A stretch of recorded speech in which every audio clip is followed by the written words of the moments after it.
Jammikunta పట్న CI Varanganti Ravi తమను ఇబ్బంది పెట్టాడని బాధితులు మీడియా సమావేశాన్ని నిర్వహించారు.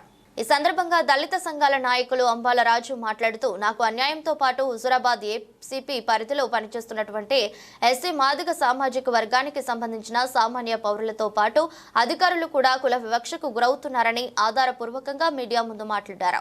కాటిపల్లి సంధ్యారాణి మాట్లాడుతూ సీఐ అరాచకాల వల్ల తాను తీవ్ర ఇబ్బందులు పడ్డారని, తమకు న్యాయం చేయాలని ప్రాధేయపడినప్పటికీ వినకుండా ఇబ్బందులకు గురి చేశారని పేర్కొన్నారు. సీఐని కాపాడుతున్న ఏసీపీపై క్షేత్రస్థాయి విచారణ జరపాలని, డిపార్ట్మెంటల్ ఎంక్వైరీకి కూడా సిట్ విచారణ జరిపించాలని ప్రభుత్వాన్ని ఉన్నతాధికారులను కోరారు. జమ్మికుంట పట్న సీఐ అవినీతి అక్రమాలపై ముఖ్యమంత్రి రేవంత్ రెడ్డితో పాటు హెచ్ఆర్సీకి రాష్ట్ర డీజీపీకి ఫిర్యాదు చేస్తామని వెల్లడించారు. సామాజిక వర్గానికి చెందిన వ్యక్తి ఆయనకు హార్ట్ అటాక్ వచ్చి స్టంట్ పడితే వారి కుటుంబం పోయి మరి సిపి గారిని ప్రాధేయపడితే సార్ నాకు దగ్గర ఊరున్న ఊరికి తగ్గట్టు పోస్టింగ్ ఇవ్వని చెప్పి అంటే ఇల్లంతకుంట మండల పోస్టింగ్ ఇవ్వడం జరిగింది. గత సంవత్సరం మొన్న 1 మంత్ క్రితమే మరి జమ్మికుంట పోలీస్ స్టేషన్కు ట్రాన్స్ఫర్ అయ్యి రావడం జరిగింది. ఆయన వచ్చిన దాన్ని బట్టి ఆయనకున్న మెయింటెనెన్స్ ను జీర్ణించుకోలేక ఆయన బుల్లెట్ వాడతాడని చెప్పని, నగలు బంగారం చైను బ్రాస్లైట్ మెడలో ఉంటుందని చెప్పని, ఇక మాదిగోడి గీడ పనిచేస్తాడని చెప్పని నెల రోజుల గీడ ఏమీ చేయలేదు. మరి హుజురాబాద్ పోలీస్ స్టేషన్ కు ట్రాన్స్ఫర్ చేయడం జరిగింది.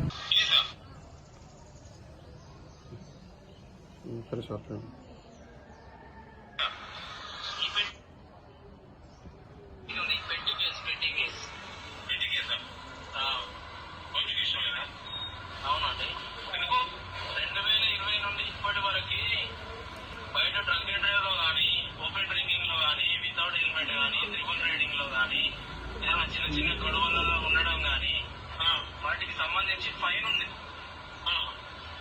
అది ఇప్పుడు ఈ పెట్టి ఉంది. కోర్టులో ఆఫర్ నడుస్తుంది, హుజురాబాద్ జమ్మికుంట కోర్టు. అది రేపు పొద్దున ఆధార్ కార్డు పట్టుకొని వస్తే కేసు కొట్టుడిపోతుంది. అందుకోసమని కాల్ చేస్తున్నాము. అడ్రస్ ఎక్కడండి మీది? అదే వాళ్ళ ఫాదర్ మాట్లాడుతున్నాను. అది శ్యామ్ కుమార్ గారా? పోలీస్ పక్కపండి హోటల్, అది నటరాజు హోటల్. నటరాజు హోటల్ ఇప్పుడు ఉందా? ఇప్పుడు ఉండేది మీదేనా? పోలీస్ పక్కపండి లేదా? సిఐ గారు ఎటుపోయిన సందర్భాలు లేవు. అంటే దళితులంటే మరి పోలీస్ డిపార్ట్మెంట్ లో పనిచేస్తున్న దళితులంటే మరి ఏసీపీ గారికి ఉన్న సిఐ గారికి ఎందుకింత వివక్ష అని చెప్పని సందర్భంగా నేను తెలియజేస్తున్నా. సిఐ గారు కూడా మరి ఇసుక ట్రాక్టర్ల విషయంలో కూడా పొద్దున 5 గంటల నుండి సురువు చేస్తే నైట్ 10 గంటల వరకు, పొద్దున 5 గంటలకు పట్టుకుంటాడు. పొద్దున్న దాకా సెటిల్మెంట్ అయితేనేమో అదైతుంది, లేకపోతే నైట్ పోలీసు మన ప్రెస్ మిత్రులకు 10 గంటలకు ఫోన్ చేసి ఒక గిన్ని ట్రాక్టర్లు పట్టుకున్నాం అని చెప్పి అంటారు. పొద్దున్న దాకానేమో బ్యానం అయితేనేమో అదైతుంది, లేకపోతేనేమో 10 గంటలకు ఫోన్ చేసి నైట్ పొద్దున 5 గంటలకు పట్టుకుంటే. జమ్మికుంట సిఐ గారు కవిసార్ గారు 9 నెలల నుండి బాగా ఇబ్బంది పెడతాడు. భూమి మీదకి రమ్మని ఎంఆర్ఓ భూమి మీదకి రమ్మని కొలతలు ఎత్తవ రమ్మనంటే మా అన్న నేను పోతే మా అన్న నన్ను కాటిపల్లి రాజును నన్ను తీసుకుపోయి మా అన్నను తీసుకుపోయి నన్ను అరెస్ట్ జీబులు వేసుకొని పోయింది సార్. వేసుకొని పోతే దండం పెడతాం, కాలు మొక్తాం సార్. సిఐ మా అన్నందంతా ఇక్కడ పెట్టాడు. మా అన్నను అరెస్ట్ చేసి హుజురాబాద్ జైల్లో పెట్టినాక 8:30 లోపు నన్ను తీసుకొచ్చి బ్రిడ్జి కాడికి వెళ్ళి నడిచి కూడా తీసుకొచ్చి ఏంది సార్ 50 రూపాయలు లేవా, నన్ను గింత ఘోరం చేస్తాను ఏంటి సార్ అని మాత్రం మస్తు ఇబ్బంది పెట్టింది సార్. పైసల కొరకు 2 లక్షల రూపాయలు ఇవ్వపోయినంత మస్తు ఇబ్బంది పెట్టింది. ఇబ్బంది పెడతా మా దగ్గర లేవు పేదోళ్ళం మేము అని 2 కాళ్ళు మొక్కినంత మా వన్నీ వదిలిపెట్టలేదు.